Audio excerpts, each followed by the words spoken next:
All right, well, we'll go ahead and hop right in here and get started, I guess. Everybody's ready? Yeah, let's go. All right. You're listening to episode 9 of Toast Dispatch Radio with Nick and Nick. We are joined here today by our special guest, Robert Tiffin from the Dallas Stars SB Nation website. How you doing, Robert? Doing well. Thanks for having me, you guys. Not a problem. Now, we first found you earlier on today. I was browsing the SB Nation website looking for something good to read, and I found your article you wrote about the Blackhawks and the Minnesota Wild. Yeah, article is probably a charitable term for it, but sure. It filled the void I had because I read, you know how Yahoo Puck Daddy does the roasts of teams as they're eliminated, right? Yeah, I've seen. Okay.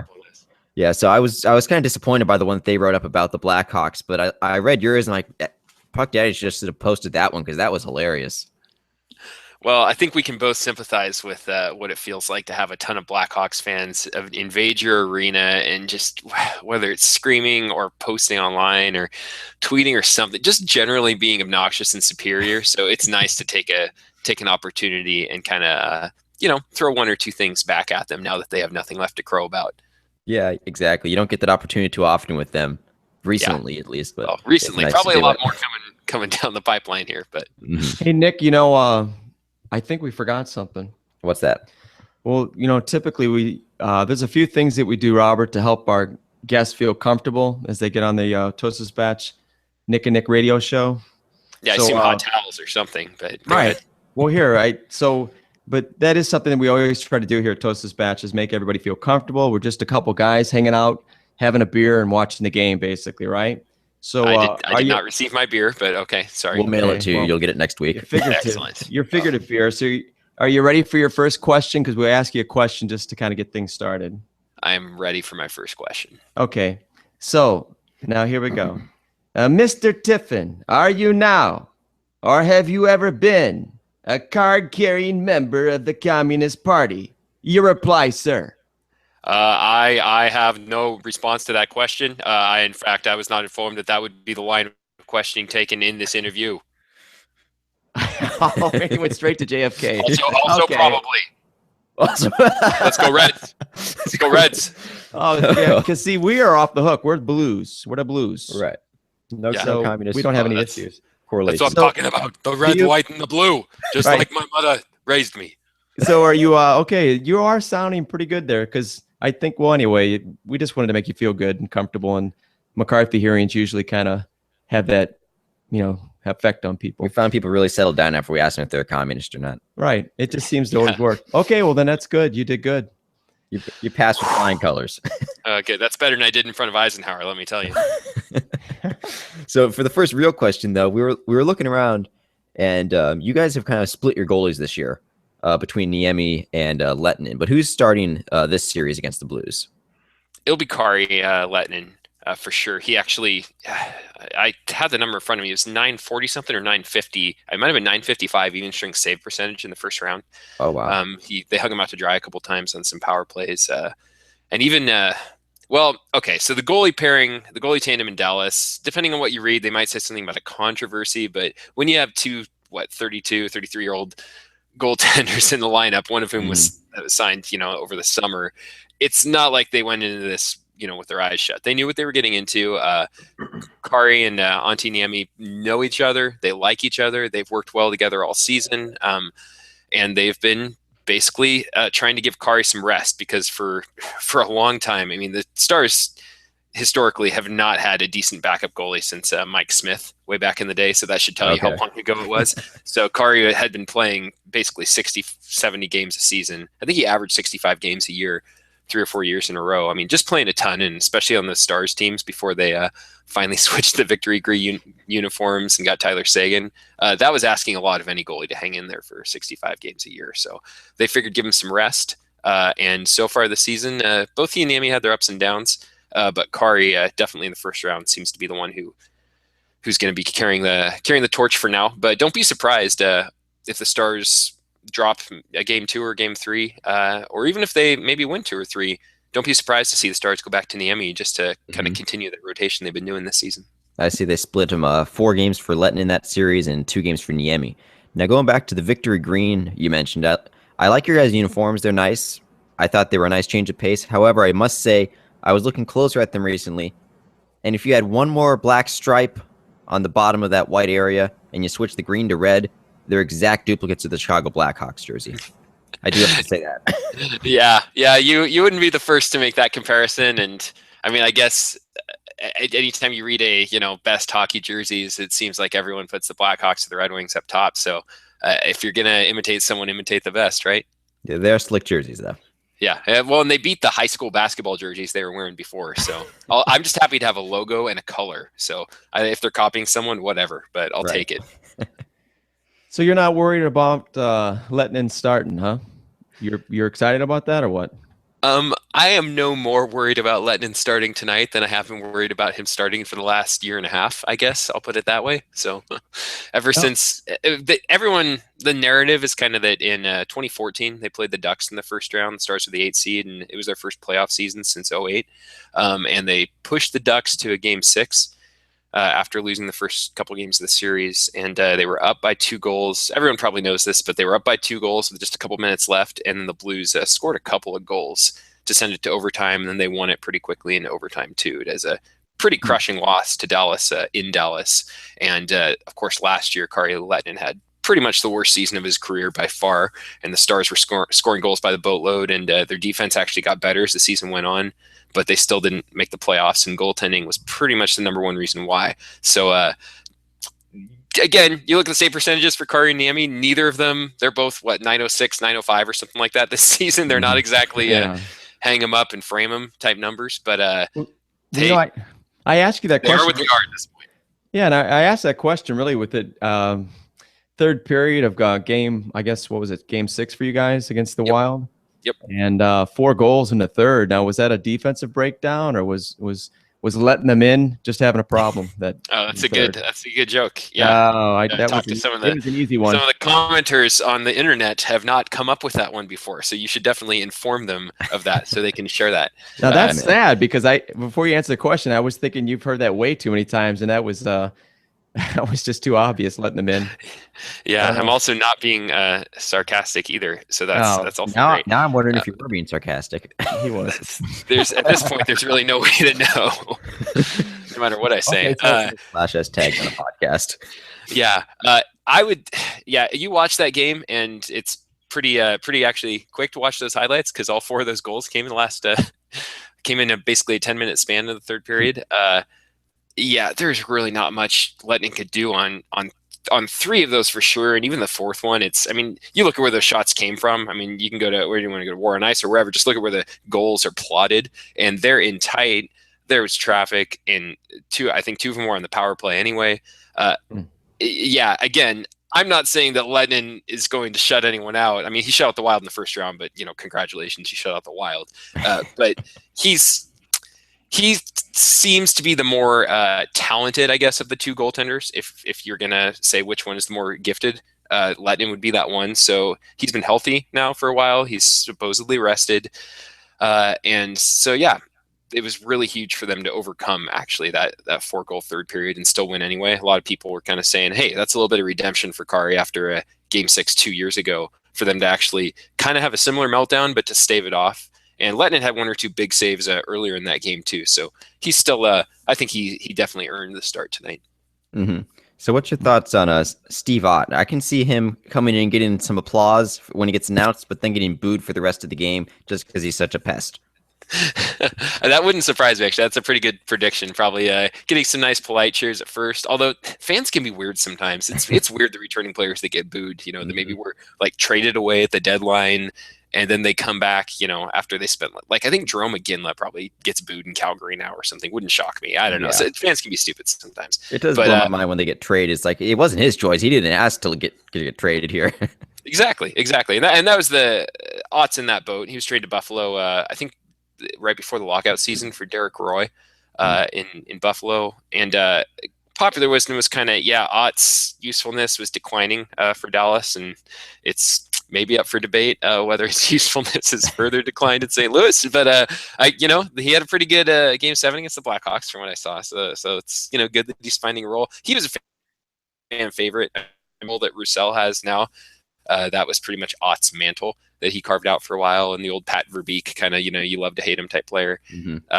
So yeah, he was a fan favorite. He was loved. He's a good guy, very charitable, did a lot of work with the city, engaged with the fans, really into power boating.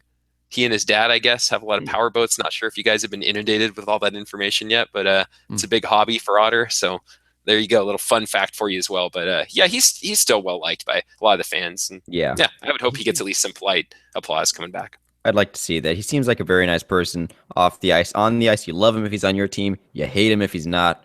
And he's a very polarizing type of player. My favorite Steve Ott stories is that he apparently looked up all sorts of curse words in every foreign language of every player that in the NHL spoke, so that he could basically cuss at everyone in their own language throughout the season every time you saw him on the ice. So that kind of tells you all you need to know about who the Steve Ott is. That sounds exactly like something Steve Ott would do. My personal favorite Steve Ott story is I was watching some video that had a bunch of players mic'd up, NHL players. And so he comes up to this, I forget who it was, but he was taking the face-off against someone. And he starts trash talking. He's like, hey, I'm the best face-off guy in the league. I'm going to win this face-off. I'm going to win this face-off. Look it up, NHL.com. I'm number one in face-offs. And then he proceeds to lose the face-off immediately afterwards. Yeah, that sounds a lot like Steve Ott. I think the one period of time where Steve Ott was not as beloved in Dallas was probably in I think it was 2009, after Brett Hull, as the assistant GM, convinced Dallas to sign Sean Avery. And there was a game against Boston where Ott and Avery were running around. It was a mess. It was a clown show, and Dallas got pasted. It was bad. And people were saying that Avery was kind of a bad influence on Ott. So it was nice to sort of clear the air a little bit after that whole thing fell out, and for Ott to go back to being the lovable, third or fourth liner. I mean, he was a scorer in juniors, and he even had one or two. I think he had was it a breakaway? He had an overtime playoff goal against someone in the playoffs way back when, early 2000s, or maybe it was even 2000. But yeah, he had some hands on him at one point. I'd like to see an overtime playoff goal by Ott this series, if that's all right with you. If you think Hitchcock will let him see the ice in overtime. Oh, you'd be surprised. You'd be surprised. Hitch has got an affinity for Steve Ott right now. He loves playing him in all sorts of situations. In fact, in 2013, the first year we had Ott, he was paired on the first line with Backes and Steen. Oh, that's right. That's right. I remember seeing him get some top line minutes, and we just loved that. That was amazing. We were pulling our hair out. We're like, what is he doing? Hey, can you say I assume Robert Doug Armstrong was feeding Hitchcock something back, or it probably would have been like Davis Payne or someone back then. Maybe it was still Hitch. I don't know. But I haven't tracked your guys' coaches that closely. Can you send Robert your lineup generator? Oh, sure. Yeah, you'll like our Ken Hitchcock lineup generator real quick. It kind of says it all. Let me send this over to you. It's something Nicky programmed. For anyone listening to this, you can check this out at toastdispatch.com. Check out the menu and click on lineup generator. That'll take you right to it. It's in playoff mode right now. I will forward this over to you, and you paste it in the chat. Or I'll just tweet it to you. We'll do it that way. Yeah, tweet or put it in the chat, either way. Yeah. So Robert, what are you? I'm looking at your Twitter account, and it says California. Is that some more snarky? I mean, just kidding around. No, would that it was. No, I'm from Dallas originally, but I've been out in Los Angeles area for a while now. So that explains my lack of a cool rural accent, unfortunately. So you grew up in Dallas, and then so before you left, I guess Dallas. What did they get there in '93? Was it or? Yeah, '93 was their first season when they came down from Minnesota. After depending on which Minnesotan you talk to, after either fans stopped coming to games or Norm Green. What are the narratives? He stole the team. He maybe sexually harassed someone, and then he took the hockey team to Texas to avoid the fallout from that. That sounds pretty plausible to me. Forget about bringing the dog. He just brought the whole team. Yeah, quick, guys, let's go. Hurry up. Everybody in the bus. We only have to change half the name. We'll get down there. Hurry up. Yeah, well, so wow, and so you're, but you get out to California, and but you've always been a hockey fan. So you got the defending. BigD.com, is that all about is that Dallas sports or just the Stars or what? Yeah, that blog name was come up with in I think 2009 was when DVD started. Brandon Worley was the editor at the time, and James Myrtle, who you probably know now, with he's a pretty widely known hockey writer. He's the one who actually came up with that name. I think he was with SB Nation at the time. And Dallas at that time, of course, still had kind of that Ken Hitchcock, and then at that time still Dave Tippett heritage of defense first, lock it down, Boa constrict the game, and if you score 2 goals, you should win every night. So that was well, at least that was the philosophy. By 2009, that the ability to execute that philosophy had pretty much slipped, but that's kind of where that came from. So in LA, or you? It sounds like you could either be a comedian or broadcasting or something. No. Yeah. Well, I mean, I guess everyone's a comedian these days with social media, and broadcasting is pretty much a relative term nowadays, thanks to things like podcasts and other grassroots nonsense that people. Oh, this is a pretty great lineup generator. Just got it. Just got it. Frankly, I expected to see Ott on defense, but it's I thought about sticking him there, but I decided to leave the other accuracy. one alone. Yeah, 93% accuracy last time we checked. Yeah. When it's not in playoff mode, it's set up so that it does take all the lineups, all the players, and it randomly just throws them with everybody. So you get some pretty funny combinations like Tarasenko, Reeves, and Yashkin or something. And then a couple times though, it's gotten it correct, and that impressed me. I was happy about that. It is random, literally. What about Reeves? Is he gonna hit the ice in this series? Well, or is he pretty much been supplanted now? Hitchcock benched him ever since Ott came back. I think it was game 3 that he came back. I liked Reeves play the first couple of games, but Hitchcock's had to go with Ott.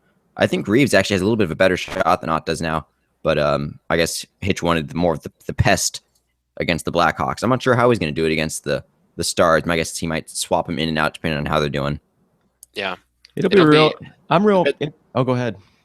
Well, I was just going to say I'm going to change the subject, but that's analogous to Dallas is actually starting Travis Moen, it looks like, tonight, and sitting Val Nichushkin for similar reasons about veteranosity and been there, knows how to win. And Nichushkin, he's had some rough games. I still love his game. He still produces well, pushes the puck the right way, really good defensively, but it's Travis Moen, right? So he was great about 9 years ago, so it should be fine.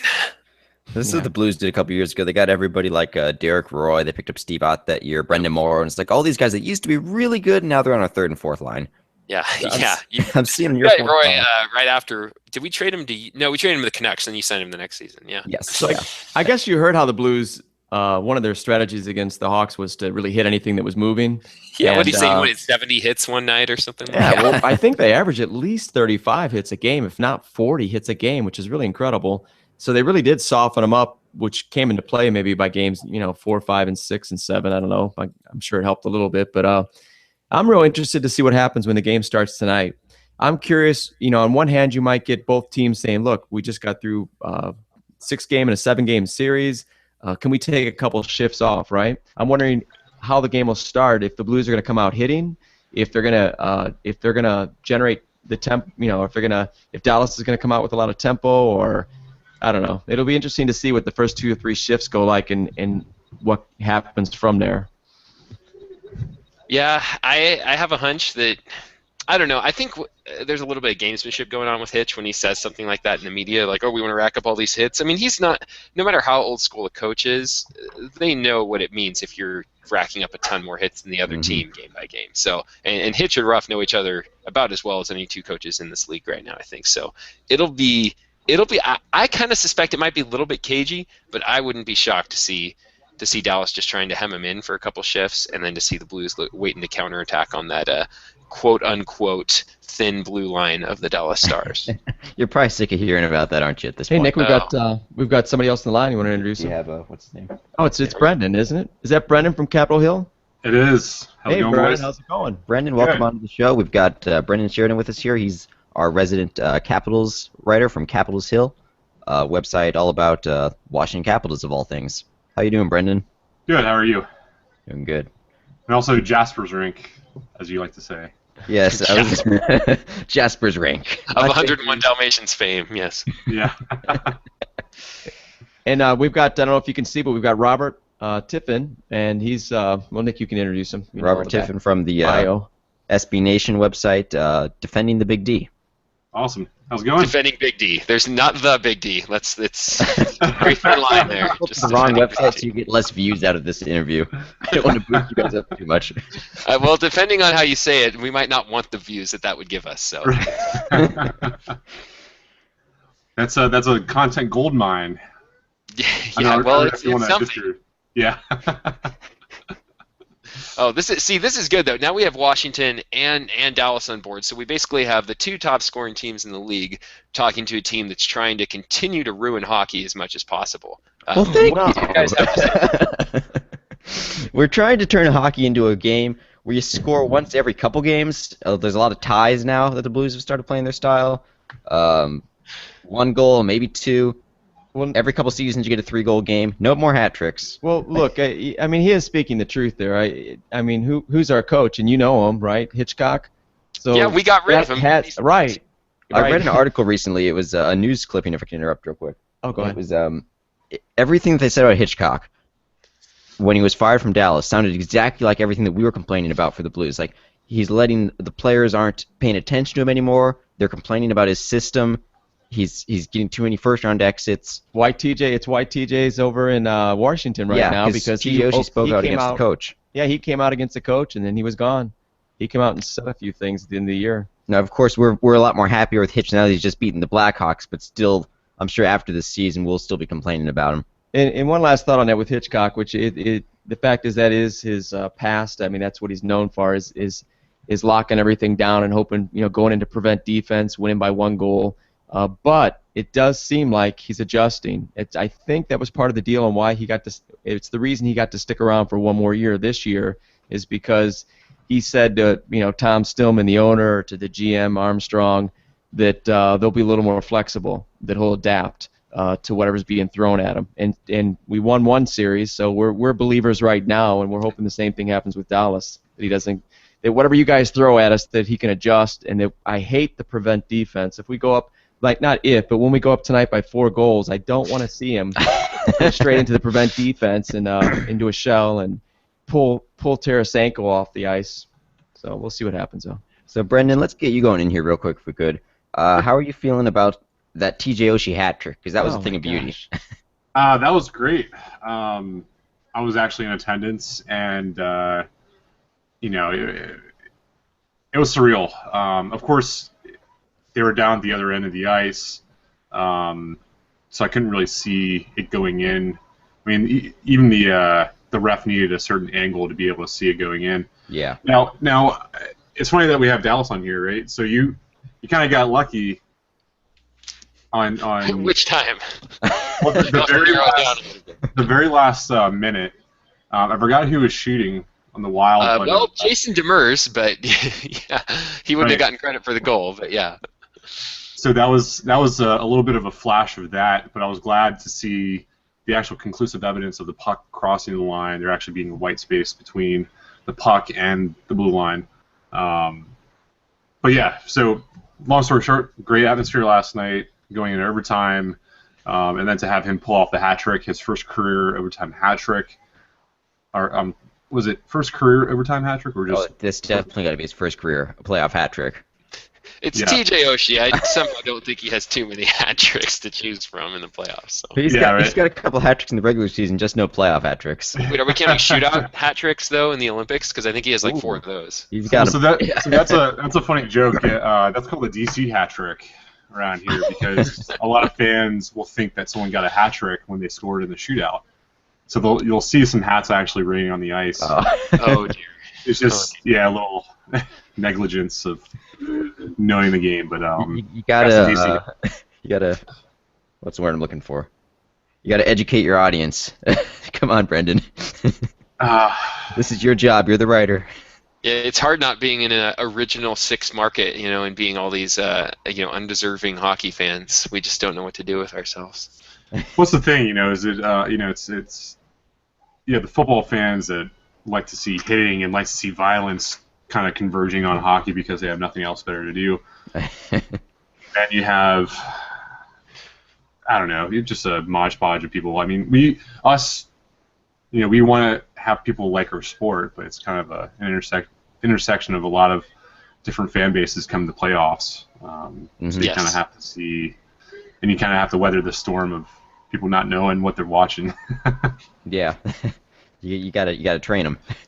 So speaking of hat tricks, I've got a prediction to make for tonight's game, which we've got to do that before we end everything at some point. But I'm going with the Steve Ott gets the Gordie Howe hat trick. All right, he's gonna beat up Jamie Benn, He's gonna score and letting them all in, and then he's gonna assist on Tarasenko's overtime goal, triple overtime goal. Triple overtime. Triple Okay. overtime.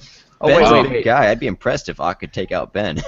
I'd be more impressed if Hitchcock put Ott and Tarasenko out at the same time on the It's in ice. the middle of a bad line change. We get plenty of those throughout this game. Yeah, no kidding. How many? Let's make a prediction right now on how many face. What do you call it? A face wipe? Yeah, face wipe. Face How many wash. face? Yeah, Face face wash, wash. Yeah, the kids wipe. If you're talking about Jamie Benn, I think Ott gives up a couple inches to Jamie Benn, so I don't think his for arms sure. would be able to reach him. But he's welcome to try. I think I could look up 1 or 2 Jamie Benn, David Backus fight videos for you if y'all want. I don't think those will end well, so I'm going to pass on I that. saw a picture of that. It didn't look too good. Ben's Jamie a Benn big, looked like he big was roughing guy. up Backus. Yeah. See, Jamie Benn has roughed up Backus. He's roughed up Joe Thornton. I mean, don't mess with the man. He's scary. I want to see Not Ott always and in Ben, good ways, though. but just I wanna genuinely see that. terrifying. Is he scary like as in Psycho? Because when you see his picture, he looks like a friendly guy. Like he brings home flowers for his wife like every Friday night when he gets off work. Last game. Bambi know. eyes is thrown around a lot with Jamie Benn. It's the Bambi eyes. But if you flip the switch though, he's a psycho. Then he's like, okay, yeah. Yeah. Oh, absolutely.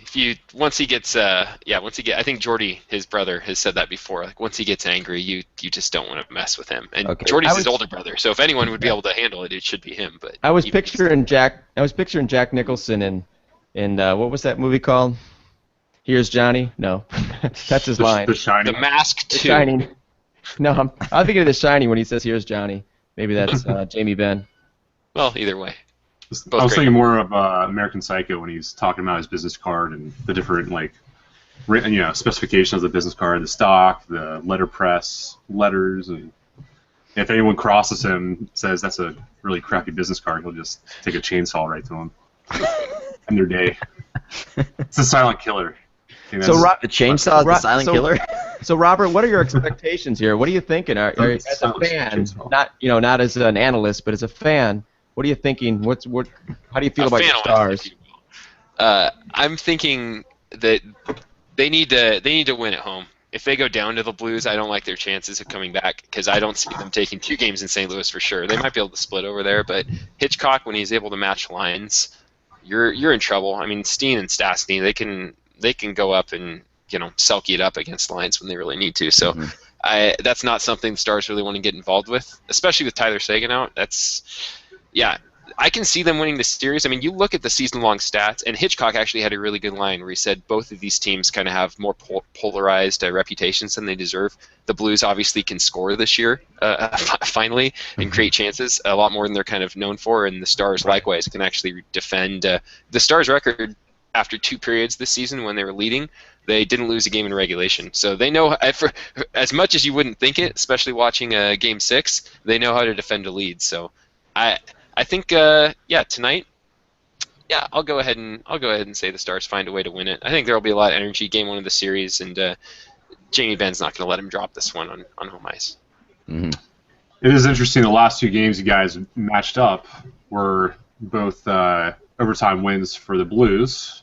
Mhm. So it's kind of an even match, would you say? Definitely. Absolutely. Once you get to Yeah. overtime, Well- it's really anybody's game, and at that point, it could have been anybody that could have won the game. So what do you feel? When you look at the season when the Blues matched up? I think Allen was in the net most of the time, and Elliott once, and then we had one of the goalie in. So Blues won 4 out of 5 games. We split in Dallas. Do you think that comes into play at all in how this game starts, or at least how the series might go? Well, the win total's not real. I think it was 1, 1, and 3 for Dallas. I mean, 3 of those wins were overtime or shootout wins. Maybe all overtime. I'm not sure, but you look at the numbers kind of heads up, and Dallas had one really, really good game against the Blues, I think, where they shut them out 3-0. I think each team shut the other out 3-0 at one point. The Blues first defeated Dallas that was demoralizing. That was where you started wondering, man, can Was this that system really 5-0? work against a defensive team? 3-0. Oh, 3-0. Okay. I think it's 3-0 for the Blues, and the Stars had something like 18 shots on goal or so. It was bad. It was a tough game to watch for Stars fans who are used to them racking up 30 per night. So I think what you really will see is a series where goaltending is probably going to decide it, and that's where Stars fans probably start to get a little nervous because Brian Elliott looks like a world beater right now. I mean, he really did. Who would have thought that, right? But he really does. That's where I was going next, actually. That's what I was thinking, too. That's what I had said for the Blues Hawks game. I felt like it was just going to come down to Elliott versus Crawford when it was all said and done. Who was going to make the big save? And then we combined that thought with who's going to get the lucky bounce? Who's going to get that bounce? So I think in the Stars series, I feel the same way. I feel like Elliott's is gonna hopefully just stand on his head, and we're gonna win it. Okay. Yeah, fair enough. I mean, that's how you know it's a good series, right? When you start deferring to the voodoo of goaltending, because no one really knows how it works anyway. Well, I mean, ask the Capitals. They end up getting stonewalled by Halak. Oh yeah. 2010. I'm still throw back to that. Yeah. We. Then, in the byproduct of that was that we ended up having to get Halak for the next 3 years because he had one good series. And the ongoing joke around here with Halak man, he was so good back there in 2010 AD when he played for the Maroons. The Montreal Maroons. Yeah, it was. The story that I heard was that Blues GM Doug Armstrong originally wanted to get Carey Price from the Canadiens after the series Halak had. Yeah, there's a controversy there, as I recall. Yeah, and the Canadiens GM pulled the old bait and switch on him and said, no, you like Halak. He's the one that won the series. And I was like, oh, you're right, I do want Halak. And of course, Price goes on to become one of the best goalies in the NHL, and Halak gets traded around to a couple different teams and is now injured with yet another groin injury with the Islanders and is missing the playoffs.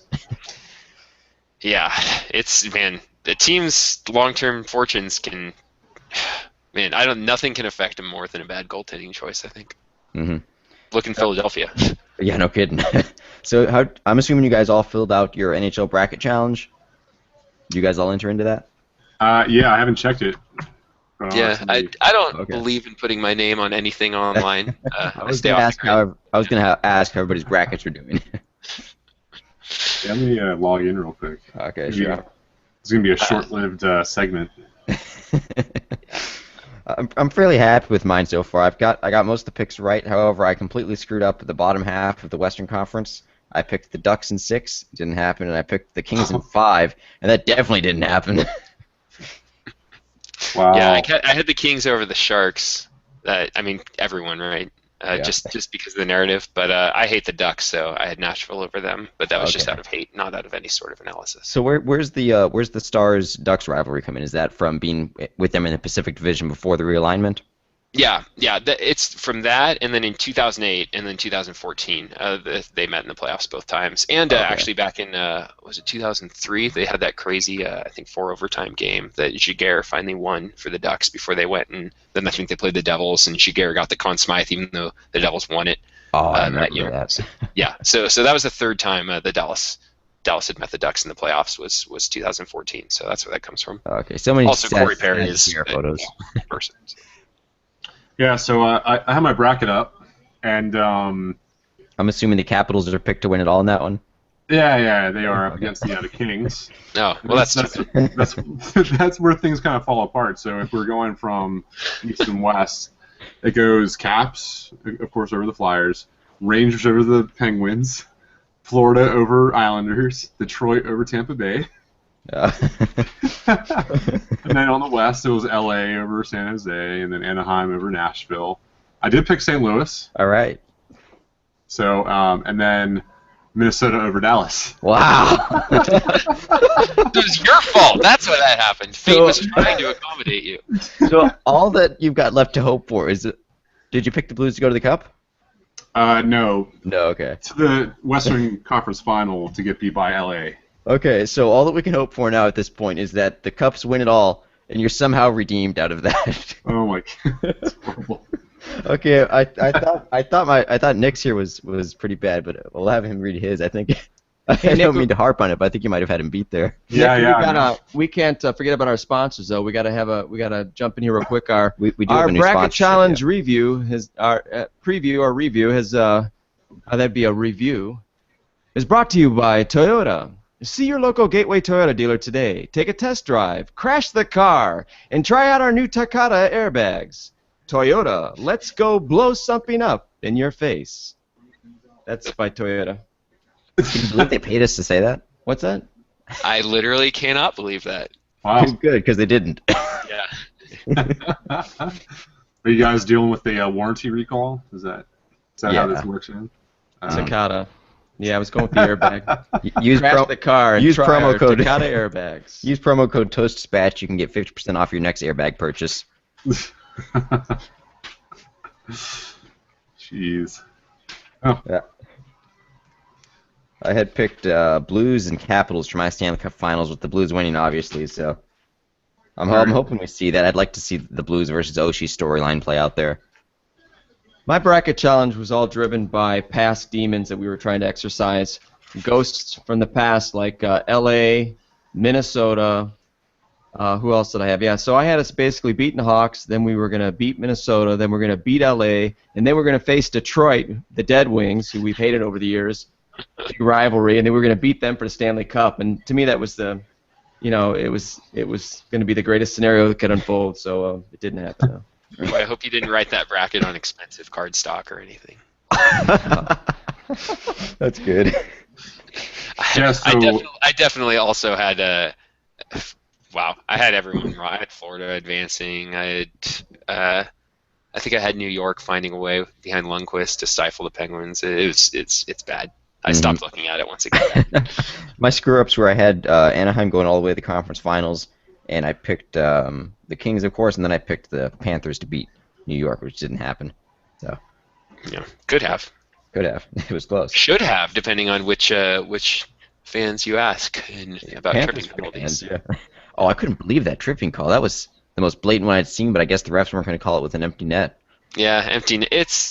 That's a problem in hockey. It's probably another podcast, but Yeah. you know, what other sport do they just kind of stop enforcing the rules as the game gets more important? But Right, and in some ways it works nice because like, oh, now the players get to play until you have the one call that goes against you, and you're like, what are you doing, ref? exactly. So my bracket is so bad. How bad is it, you ask? How bad is it?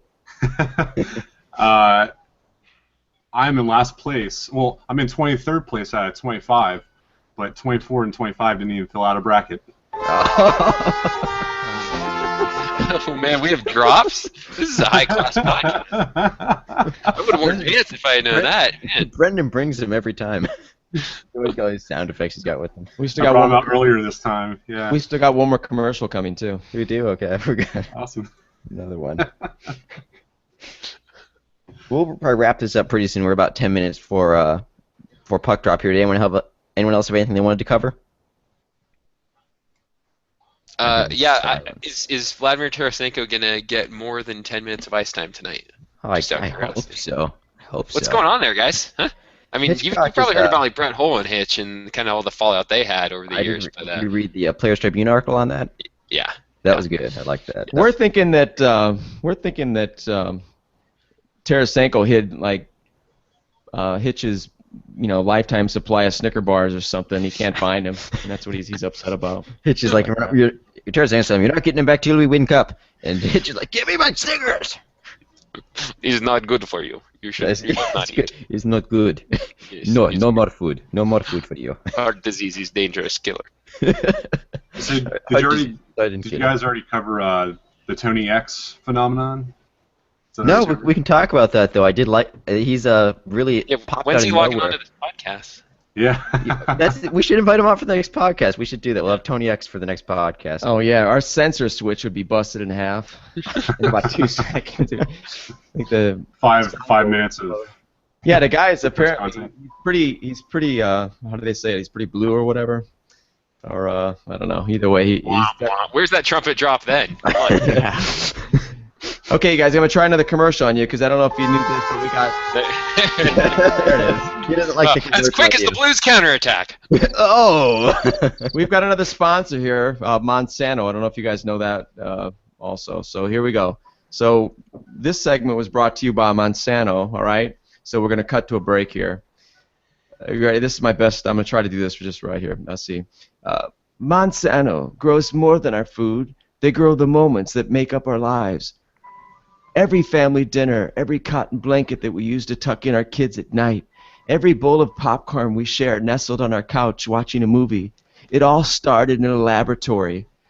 where your day takes you, however it ends, chances are it began with a genetically modified organism. This Frankenstein food was brought to you by Satan's Jock, better known as Monsanto. Okay. That was another commercial break.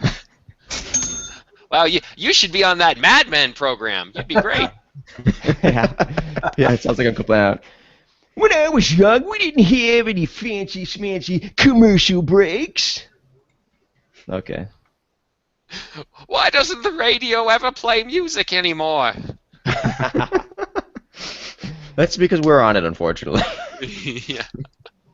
We've replaced it with podcasts.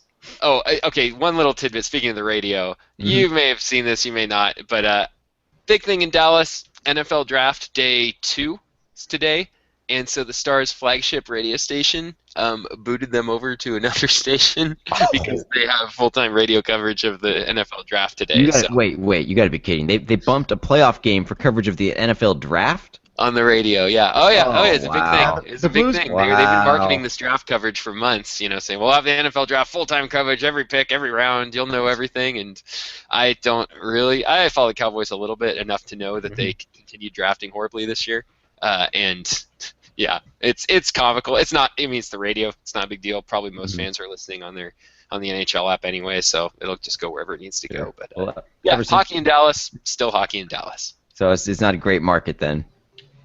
Well, they sold out 99.2% of all their games, so it's just a matter of, hey, more people will listen to the NFL Draft than will listen to the NHL game on the radio. So Sure. Whatever that says about radio listeners. Personally, I actively root against anything for all NFL teams ever since the Rams moved out of St. Louis. So I want them all to draft bad. I couldn't tell you if they did fulfill that wish or not this year, to be honest. But they probably picked a tough kid who's going to get injured. That seems like a safe bet. Yeah, I heard they picked Goff as their quarterback with the number 1 overall pick. You kind of had to. They kind of had to. Yeah. Local boy, so to speak. Okay, you guys really have this confidence thing going. You finally win a playoff series, and you're all raring to go. Is that genuine, or are you guys just trying to kind of posture a little bit? I'm picking Blues in 6, and that is my legit pick. That is what I am sticking with. I believe that the Blues they'll split in Dallas. They'll take both the home games in St. Louis. They'll lose in Dallas, and then they'll win it at home for Game 6. Okay. And I think a couple of those will go to OT. But I'm picking Blues in 6. Yeah, I'd be shocked if we don't see an OT game in the first couple.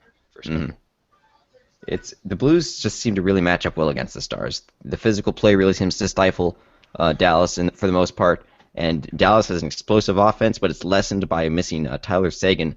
And I believe I read he's going to miss the first 2 games for sure, and possibly more, right? Yeah. Jim Nill, I think the latest thing he said was that he would need 4 to 5 days once he started skating, and there's no indication that he started skating yet. So that you kind of at this point, my gut is that he's not going to be playing in the second round unless the only way he could possibly is if it goes to Game 7. But again, until he starts skating, there's really no reason to think that'll happen. Sure. So we'll see.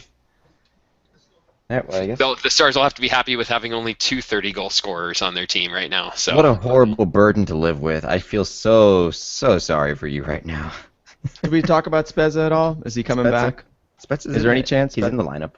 No, who am I thinking of then? Sagan. We just talked about Sagan. We just did. Sagan, where were you? Is there any chance he's gonna play? You think? At some point? We literally just talked about this. Oh, you're kidding. Like, for the last 5 minutes, we've been talking. Oh no, you're kidding. What were you doing? Oh my God, I was looking at something else. Well, Steve Ott was on the TV behind you, actually, from what I could see, so it's understandable. Okay, you got distracted by Steve Ott there. You know what I did is I was looking up an article because when you were talking about Dallas, I was thinking of Michael Sam and how he went down to the Big D. And Michael Sam everybody knows Michael Sam, right? You guys knew Michael Sam? Yep. Openly, right? So, but it was funny because we wrote an article about him, and it turns out that he went down to Dallas to try out for the team. But before he went to try out for the team, we did this Photoshop and wrote an article up on him. It said, "Football is not Michael Sam's only passion." I just sent it to you, Robert. So it's on your Twitter. Okay, am I? Avert your eyes when you see the cover photo there. Yeah. I'm not sure. I have literally no idea what you're sending me, so this might be a hate crime opening it. Oh no! There's nothing bad here. This is just an article on Michael Sam Dallas. Yeah. It's his other passion.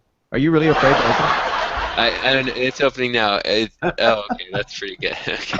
Yeah, but see, there's an article in there, and well, anyway. Yeah. Well, I would say I'd check that out, but I'm trying to talk about I hockey know. right now. I know that. So, yeah, that's. Thanks. Yeah, I don't Thank even you. know what to Thank say you. about that. Wow. That is a thing that you sent me on the internet. That is what happened there. Yeah, Jason Spezza is amazing. He is like everyone's cool big brother. That is the last thing I have to say on that subject. And with that, I probably need to actually go watch the game. All right, well, we will wrap this up then. Thank you for coming on, everybody. That was Robert Tiffin from the SB Nation website, Defending Big D. You can follow him on Twitter at Robert Tiffin. That's Tiffin. And we're also joined by Brendan Sheridan from Capitals Hill. You can follow him at Capitals Hill and check out his website, capshill.com. Japers Rink. I don't put anything on Caps Hill anymore. Okay, I'll Sorry. fix that then. You can follow him you still do Capitals Hill Twitter though, right? Absolutely, yeah. Okay. But do Japers Rink. Gotcha. Underneath. So you can check out Brendan Sheridan on his website. I'm pretty sure it's Jasper's. Oh boy. Now I'm confused. Which one is it? You do your own one, Brendan. It's Jason. I'm screwing everything up here. It's Japers. Japers Rink. Japers Rink. You can Yeah. check him out on the SB Nation website, Japers Rink, or on his Twitter at Capitals Hill. Thanks for coming on, everybody. Let's go Blues, and we hope the Stars lose tonight. All of us except for Robert hope that. All right, thanks guys. Always fun. Okay, All right, thanks for coming. See you guys. See ya.